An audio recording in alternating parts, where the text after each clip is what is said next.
So what's up mga ka-vlogs? So ito yung 2 months old na Shamo natin.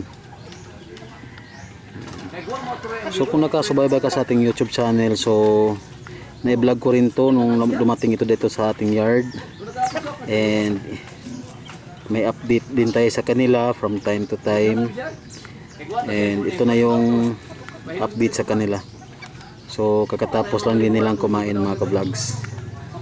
So hindi rin sila nakalabas kanina, kaya ngayon pinalabas ko na rin sila para at least once a day makapagala man na sila. So kung manotice yung mga ka-vlog sa kanilang sa balahibo nung male, ayan.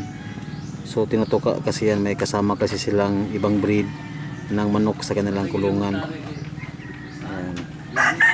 Ginagawa nilang libangan yung pagtutuka sa balahibo, kaya ayan, nakakalbo yung kanyang pakpak. Ayan, nakakalbo yan. So this is 2 months old. Dumpos train pa din.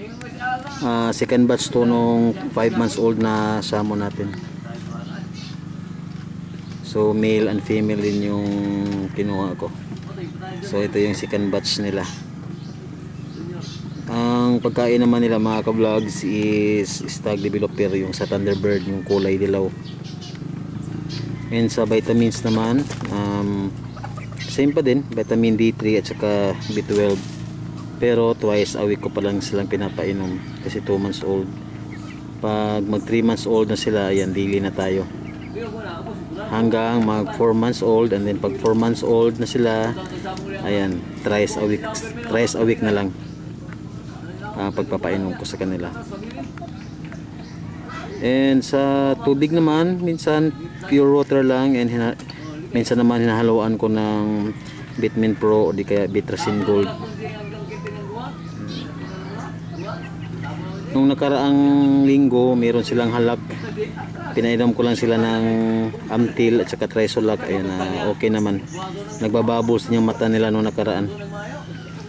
So antibiotics lang yung pinapainom ko.